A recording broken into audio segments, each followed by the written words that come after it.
இறைவா நன்றி.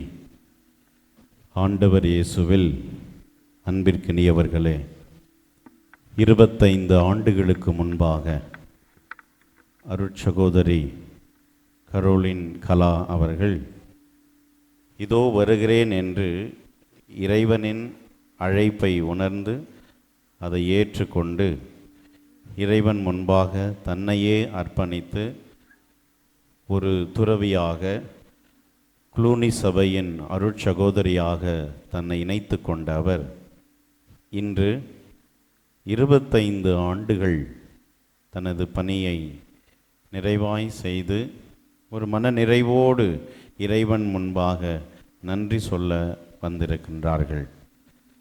குளூனி சபைக்காக, திருச்சபைக்காக, திரு அவைக்காக இந்த அர்ப்பண மலர் ஒரு 25 ஆண்டுகள் மனம் வீசி இன்று நன்றியோடு ஆண்டவர் திருமுன் வந்திருக்கின்றது. அதேபோல கடவுளுக்காக, பிறருக்காக தன்னையே கரைத்து கொண்டு பிறருக்கு ஒளி வீசுகின்ற ஒரு மெழுகு திரியாக அருட்சகோதரி கரோலின் கலா அவர்கள் 4 நூற்றாண்டுகள் தன்னை கரைத்து இன்னும் இனியும் நான் கடவுளுக்காக என்னை கரைத்து கொள்வேன் என்ற மன உறுதியோடு நன்றி உணர்வோடு இந்த நாளில் நம் முன்பாக வந்து நிற்கின்றார்கள். இந்த நன்றி உணர்வு, இதயம் நிறைந்த நன்றியோடு இறைவனுக்கு இந்த புனித பலியின் வழியாக தன் நன்றி உணர்வை வெளிப்படுத்துகின்ற அருட்சகோதரியோடு அவருடைய குடும்பத்தோடும் குளூனி சபையோடும் இணைந்து நாமும் இறைவனுக்கு நன்றி சொல்வோம். கைத்தட்டி இறைவனுக்கு இந்த நேரத்திலே நன்றி சொல்வோம். நன்றி இறைவா, நன்றி. அதே வேளையில் இறைவனுக்கு நன்றி சொல்லுகிற இந்த நல்ல வேளையில் இந்த கடவுளின் உன்னதமான அழைத்தலை ஏற்று இந்நாள் வரை 4 நூற்றாண்டுகள் இதை கடந்து வந்திருக்கின்ற இந்த இறை அழைத்தலில் நிலைத்து பணிபுரிந்திருக்கின்ற அன்பு அருட்சகோதரி கரோலின் கலா அவர்களுக்கும் இந்த நாளிலே ஜூபிலி வாழ்த்துக்களை உளமகிழ்வோடு கரவொலி எழுப்பி அவர்களுக்கு தெரிவித்துக் கொள்வோம். Happy jubilee sister. இந்த நாளில் அருள் நிறைந்த மழைமலை தாயின் இந்த அடிவாரத்தில் இறைவனுக்கு நன்றி பலி செலுத்துகின்ற இந்த வேளையில் அன்னை மரியா கடவுளின் அருளை மிகுதியாக பெற்றவர். அருள் மிகுந்த மரியே வாழ்க என்று வானதூதர் அன்னை மரியாவை வாழ்த்தினார். அந்த அருளைத்தான் தேர்ந்தெடுக்கப்பட்ட குருக்கள், தேர்ந்தெடுக்கப்பட்ட அருட்சகோதரிகளுக்கு அன்னை மரியாளுக்கு கடவுள் தந்த அந்த மிகுதியான அருளில் பங்கு தந்திருக்கிறார். அந்த அருளை இன்று நாம் கொண்டாட வேண்டும். இந்த ஜூபிலி கொண்டாட்டம் என்பது வெறும் இறைவனுக்கு நன்றி சொல்லுகின்ற ஒரு நன்றியின் நாள் மட்டுமல்ல. ஒவ்வொரு துறவியும், ஒவ்வொரு குருவும் கடவுள் தந்திருக்கின்ற அந்த அருளை நாம் கொண்டாட வேண்டும். இந்த ஜூபிலி விழா ஒரு அருளின் கொண்டாட்டமாக நான் பார்க்கின்றேன். மற்ற விழாக்கள், திருவிழா, தேர் விழா, திருச்சபையில் விழாக்களுக்கு பஞ்சமே இல்லை. ஏராளமான பிரம்மாண்டமான விழாக்கள். ஒரு 3 நாட்களுக்கு முன்பாக எங்கள் பங்கில் முகையூர் மகிமை மாதா திருத்தலம், அது உலகிலேயே எங்கும் இல்லாத அளவுக்கு தமிழ் பாரம்பரிய கலாச்சார பின்னணியில் விழா கொண்டாடுவது அங்கு வழக்கம். 9 வகையான தமிழ் கலைகளோடு மகிமை மாதாவிற்கு தேரெடுக்கின்ற ஒரு பாரம்பரியம். இப்படி விழாக்களுக்கு பஞ்சமில்லை. ஏராளமான விழாக்கள்.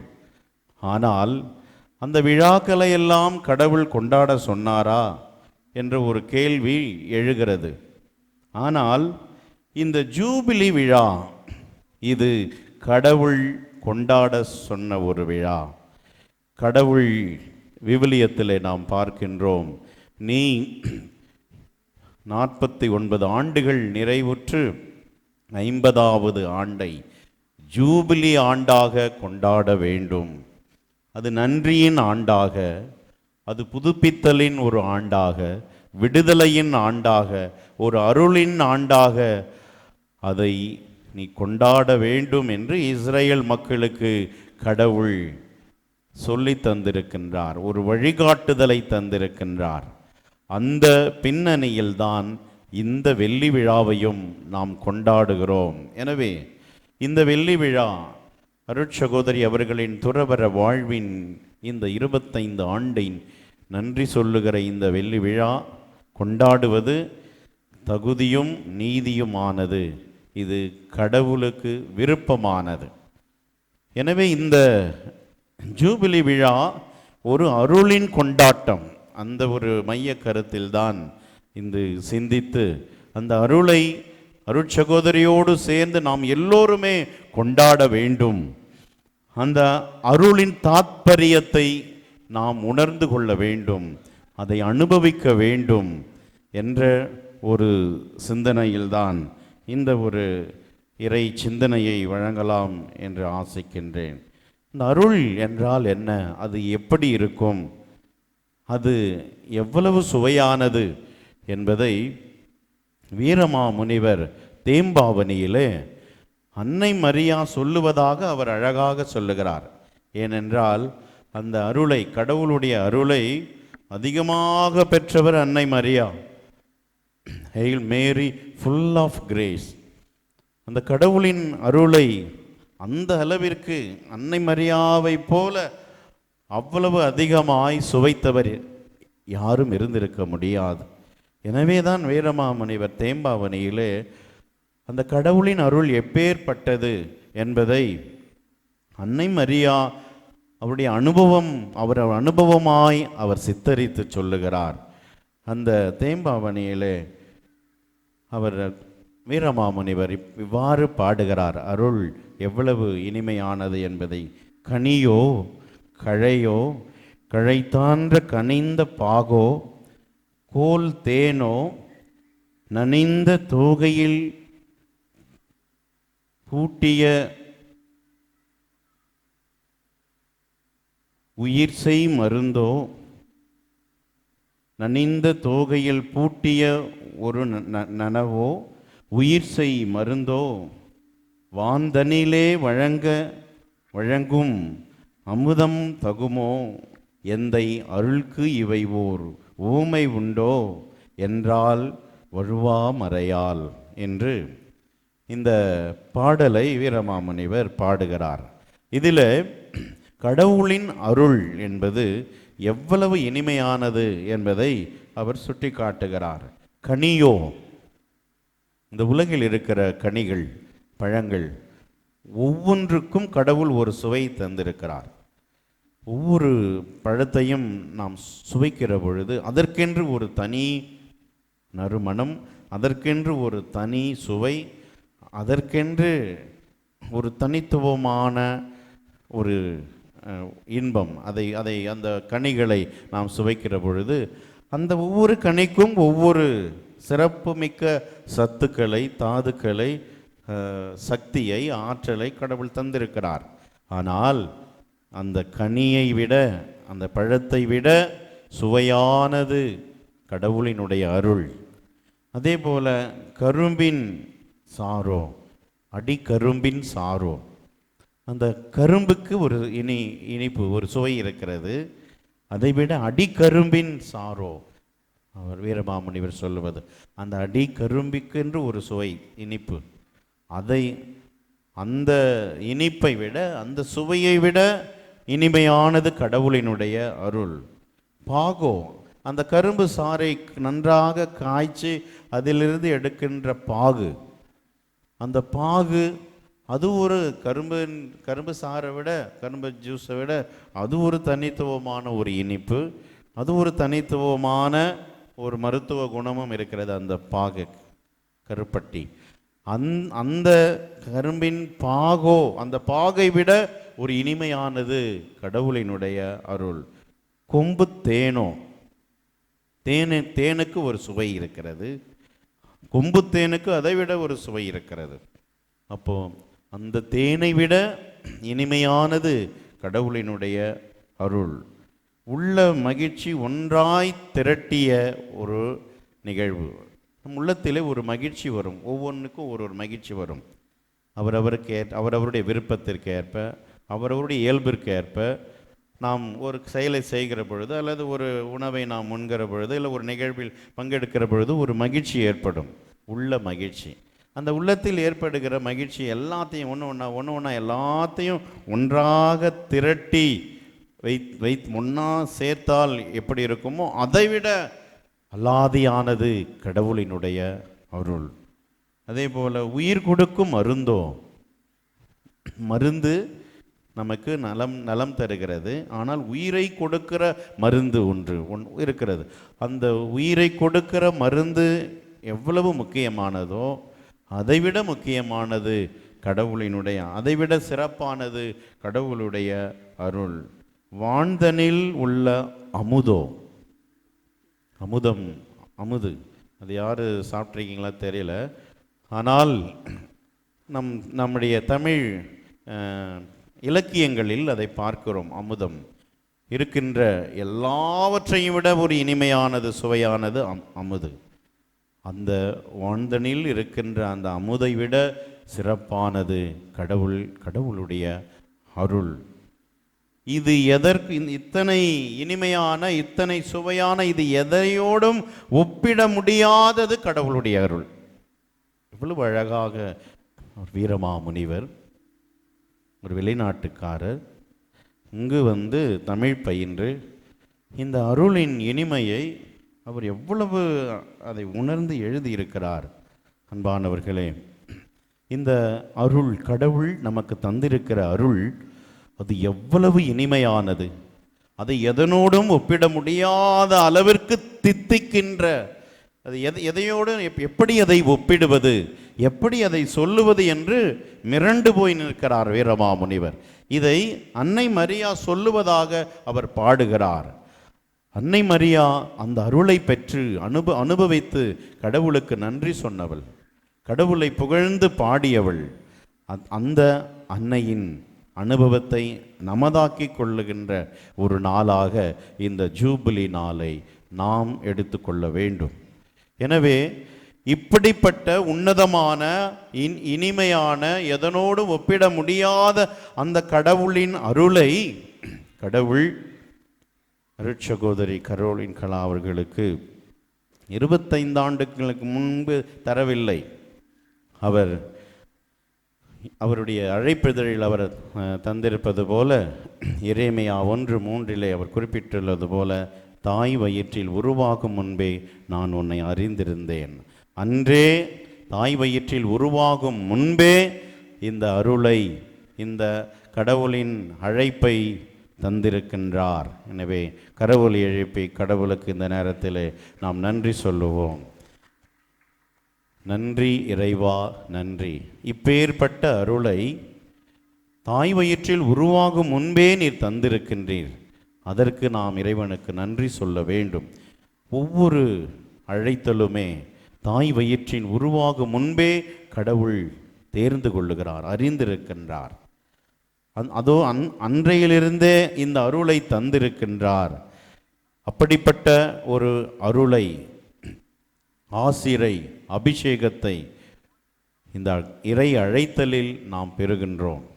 எனவே இறை அழைத்தல் அது மிக மிக மிக அழகானது. இறை அழைத்தல் அது ஒரு அலாதியானது. ஒரு அருட்சகோதரி எங்கள் பங்கிலுக்கு வந்தார்கள். இப்போது இறை அழைத்தலுக்காக வந்தார்கள். அவங்கக்கிட்ட பேசிகிட்டு இருக்கும்போது, எத்தனை பேர் செலக்ட் பண்ணியிருக்கீங்க, எத்தனை பேர் கிடச்சிருக்காங்க அப்படின்னு கேட்டப்போ அந்த சிஸ்டர் சொன்னாங்க, ஃபாதர் எத்தனை, நான் ஏறக்குறைய ஒரு 30 பங்குக்கு போயிட்டேன், ஒருத்தர் கூட எனக்கு கிடைக்கல, ஒரு கேண்டிடேட் கூட எனக்கு கிடைக்கல அப்படி ரொம்ப வருத்தமாக சொன்னார்கள். அப்போது அவங்கக்கிட்ட சொன்னேன், சிஸ்டர், இன்னைக்கு ஒரு இறை அழைத்தல் என்பது ஒரு சவாலான ஒன்றாகத்தான் இருக்குது. காரணம், இந்த இறை அழைத்தலினுடைய மேன்மையை, இறை அழைத்தலினுடைய உன்னதத்தை இன்று நம் குழந்தைகளுக்கு, எதிர்கால தலைமுறையினருக்கு நாம் தர வேண்டிய ஒரு கட்டாயத்தில் இருக்கிறோம். ஒரு பக்கம் குழந்தைகள், அவங்க குடும்பத்தில் குழந்தைகள் குறைவான குழந்தைகள் தான் இருக்கிறார்கள், அது ஒரு பக்கம் என்றாலும் இந்த இறை அழைத்தலின் உன்னதத்தை நாம் உணர்த்த வேண்டிய ஒரு கட்டாயம் இன்றைக்கு இருக்கின்றது. அன்பானவர்களே, இப்படிப்பட்ட ஒரு சவாலான ஒரு காலகட்டத்தில் என்ன சாதனைக்காக அருட்சகோதரிக்கு நாம் இந்த ஜூபிலி விழா எடுக்கிறோம்?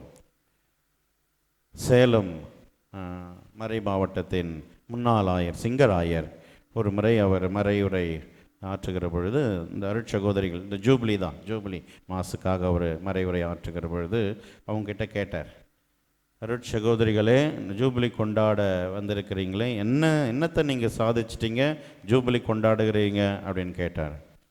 அப்போது ஒரு சிஸ்டர் சொன்னாங்க, நாங்கள் சிஸ்டராக இருக்கிறதே ஒரு சாதனை தான் ஆண்டவரே அப்படின்னு சொன்னாங்க அந்த சிஸ்டர். அப்போ அந்த ஆயர் அவர்களை பாராட்டினார். உண்மைதான், அருட்சகோதரி கரோலின் கலா அவர்களுக்கு இன்று ஜூபிலி விழா, இறைவனுக்கு நன்றி சொல்லுகிற இந்த நாளில் இந்த விழா ஏன் கொண்டாடுகிறோம்? அவர்கள் என்ன சாதித்தார்கள் என்பதை விட, அவர்கள் இத்தனை ஆண்டுகள் தன் அழைத்தலில் பிரமாணிக்கமாய் வாழ்ந்திருக்கிறார்கள். தன்னுடைய பணியை, தனக்கு கொடுக்கப்பட்ட பணியை, அவர் எந்தெந்த ஊர்களில், எந்தெந்த பள்ளிகளில் அவர் பணி அமர்த்தப்பட்டாரோ அந்த இடங்களில் அவர் முழுமையான ஈடுபாட்டோடு, அர்ப்பண உணர்வோடு அவர் பணியாற்றி இருக்கிறார்கள். அதுவே ஒரு பெரிய சாதனை. இன்றைய காலகட்டத்தில் இந்த இறை அழைத்தல் என்பது ஒரு சவாலான ஒரு காலகட்டம். ஆனால் இந்த சவாலான காலகட்டத்திலும் இது நாள் வரை கடவுளின் கரம் பிடித்து நடந்து வந்திருக்கிறார்கள். இந்த க்ளூனி சபையில் தான் எடுத்துக்கொண்ட அந்த விருது வாக்கை எல்லோருக்கும் எல்லாமாய் அவர்கள் வாழ்ந்திருக்கிறார்கள், பணிபுரிந்திருக்கிறார்கள். எனக்கு அதிகமாய் அருட்சகோதரியோடு பழக்கமில்லை. ஓராண்டு தான் அணிலாடியிலே பங்கு தந்தையாக இருந்த பொழுதுதான் அருட்சகோதரியை தெரியும். ஆனாலும் அவருக்கு கொடுக்கப்பட்ட கல்வி பணியாக இருந்தாலும், மறைக்கல்வி பணியாக இருந்தாலும், அதே போல ஆலய பணியோ, சமூக பணியோ, அன்பிய பணியோ, எந்த ஒரு பணியாக இருந்தாலும் எந்த ஒரு தயக்கமும் இல்லாமல் அவர் புன்முறுவலோடு, மகிழ்வோடு அதை ஏற்றுக்கொண்டு அவர் செய்திருக்கின்றார். எனவே இறைவனுக்கு நாம் நன்றி சொல்லுவோம். அவருடைய கடவுள் அவரை ஆட்கொண்டு அழைத்து அபிஷேகம் செய்து இந்த அழைத்தலை தந்து இந்த சமூகத்திற்காக, முக்கியமாக அவர் பணிபுரிந்த இடங்கள் எல்லாமே மிகவும் பின்தங்கி இருக்கின்ற மிக ஏழ்மையான கிராமங்கள், மிக ஏழை குழந்தைகளுக்கு படிக்கின்ற பள்ளிகள், இப்படி எந்த இடத்தில் அவர் பணி அமர்த்தப்பட்டிருந்தாலும் அந்த ஏழை குழந்தைகளுக்காக அவர் முழுமையான ஈடுபாட்டோடு, அர்ப்பண உணர்வோடு கல்வி பணியை ஆற்றியிருக்கிறார்கள். இந்த நேரத்தில் அன்னை தெரேசா சொன்னது போல, அன்னை தெரேசா சொல்லுவார்கள், நான் கருவுற்றிருந்தால் ஒரே ஒரு குழந்தைக்கு தான் தாயாக இருந்திருப்பேன். நான் கருணை உற்றதால் எத்தனையோ குழந்தைகளுக்கு, இந்த ஏழை குழந்தைகளுக்கு நான் தாயாக இருக்கிறேன் என்று அன்னை தெரேசா சொன்னது போல, அருட்சகோதரி அவர்களும் அவர்களுடைய கருணையினாலும் அன்பான பணிகளாலும் இன்று எத்தனையோ ஏராளமான குழந்தைகள், மாணவர்கள் கல்வியில் மேம்பட்டிருக்கிறார்கள், கல்வியை பெற்றிருக்கிறார்கள். 10 தலைமுறையினுடைய ஏழ்மையை கூட போக்குகின்ற ஒற்றை ஆயுதம் கல்வி, படிப்பு. அந்த கல்வி பணியை அவர்கள் முழுமையாக தன்னுடைய இந்த அர்ப்பண வாழ்க்கையிலே நிறைவாக கல்வி பணி ஆற்றி இருக்கிறார்கள். எனவே இறைவனுக்கு நாம் நன்றி சொல்வோம். இது மட்டுமல்ல, இறைவன் இந்த அழைத்தலில் நிலைத்து நின்று அவர் வழியாக க்ளூனி சபைக்கும், அவர் வழியாக இந்த திரு அவைக்கும் எத்தனையோ அடித்தட்டு மக்கள், ஒடுக்கப்பட்ட மக்களுக்கு அவர் வழியாக இறைவன் செய்த, அவரை ஒரு வல்லமையின் கருவியாக பயன்படுத்தியதற்காக நாம் இறைவனுக்கு நன்றி சொல்வோம். தமிழ் அறிஞர்கள் சொல்லுவார்கள், இறைவனுக்கு நாம் நன்றி சொல்லுவதற்கு என்னுடைய சின்ன இதயம் போதாது. நம்முடைய இதயம் கை அளவு தான், இவ்வளோ பெருசு தான் இதயம்.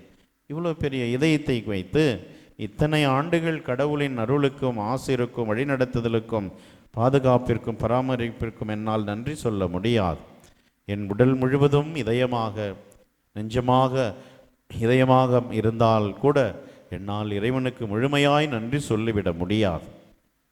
நான் ஆனந்த கண்ணீர் வடித்து அழுது இறைவனுக்கு இந்த நன்றி சொல்லிவிட முடியாது. என்னுடைய 2 கண்கள் அதற்கு பத்தாது. என் உடல் முழுவதும் கண்களாக இருந்தாலும் முழுமையாய் நான் அழுது இறைவனுக்கு நன்றி சொல்லிவிட முடியாது என்று தமிழ் அறிஞர்கள் சொல்லுவார்கள். அதனால்தான் நம்முடைய திருப்பாடல் ஆசிரியர் சொல்லுகிறார், மீட்பின் கிண்ணத்தை கையில் எடுத்து ஆண்டவருக்கு நான் நன்றி செலுத்துவேன். எனவேதான் இந்த திருப்பலி ஒரு நன்றியின் பலி. எத்தனையோ விழாக்கள், ஜூபிலி விழாக்கள் கொண்டாடினாலும் அதிலே இந்த திருப்பலியில் நாம் இறைவனுக்கு நன்றி சொல்வதுதான் ஒரு முழுமையான ஒரு நன்றியாக இருக்கிறது. திருப்பாடலிலே நாம் வாசிக்கிறோம், நன்றி பலி செலுத்துவோர் என்னை மேன்மைப்படுத்துவர். எனவே அருட்சகோதரியோடு இணைந்து நாம் இறைவனுக்கு நிறைவான நன்றி அறிதலை நாம் ஒப்பு கொடுப்போம். இந்த புனித பலியின் வழியாக நாம் இறைவனுக்கு நன்றி சொல்லுவோம். தொடர்ந்து இறைவன் அவருக்கு உடல் உள்ள நலனை தந்து வெள்ளி விழா கொண்டாடுகிற இந்த வேளையில் பொன்விழாவையும் கொண்டாட அவரை தொடர்ந்து இறைவன் வழிநடத்த வேண்டும். இன்னும் வல்லமையாய் அவரை இறைவன் ஒரு வல்லமையின் கருவியாய் பயன்படுத்த வேண்டும் என்று அவரை ஜெபித்து வாழ்த்துகின்றோம். இயேசுவுக்கே புகழ், இயேசுவுக்கே நன்றி. மரியே வாழ்க.